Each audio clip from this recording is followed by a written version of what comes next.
Bismillahirrahmanirrahim. Faslun arieu teh hiji pasal. Asbabut tayammumi ari sabab tayammum. Salah satun eta aya 3. Faqdul ma'i tegasna sabab teu aya cai. Wal maradu sareng gering.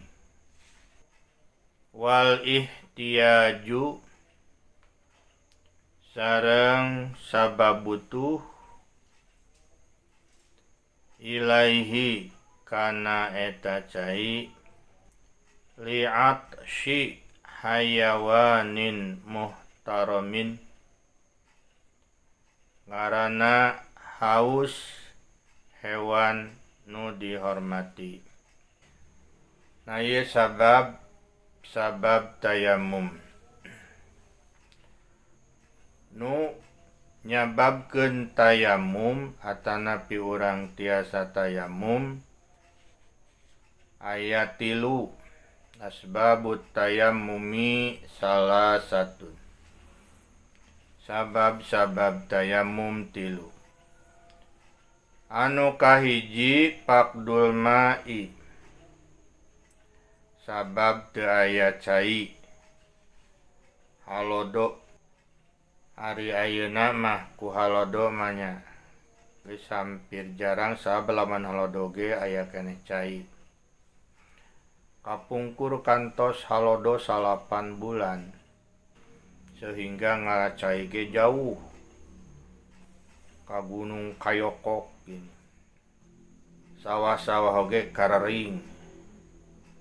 Tos harita mah lumayan karasa ketirna kahirupannya.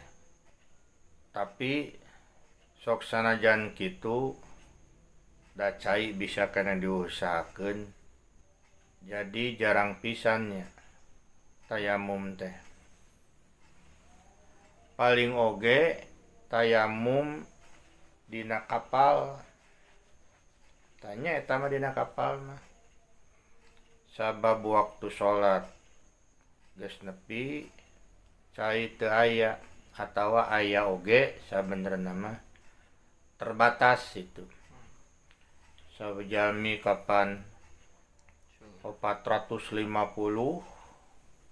tuh cai seep taya ge kalebet kana faqdul ma'i tak bisa tayammum.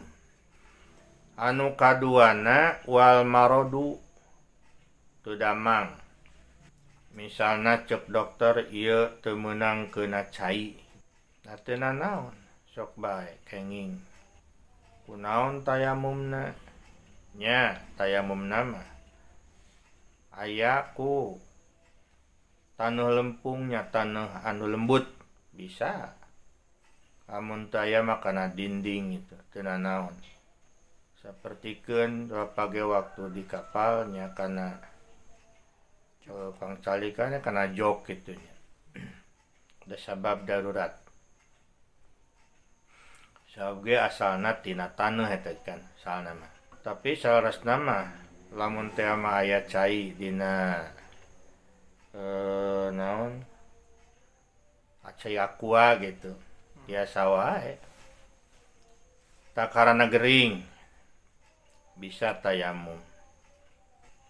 Atanapi urang oge karena geringnya teu ceuk dokter mah, tapi karasa kuno bersangkutanana tiris itu. Teu nanaon eta oge. Baik bae.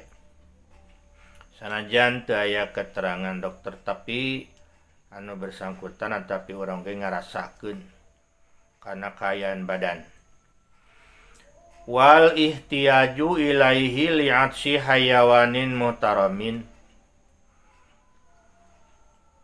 Aya nama cai saeutik tapi butuh ieu teh kana cai teh lantaran ieu hewan nu dihormati itu kehausan teu naon gitu eta oge pek bae teh menjelaskan aturanana wallahu alam bisawab.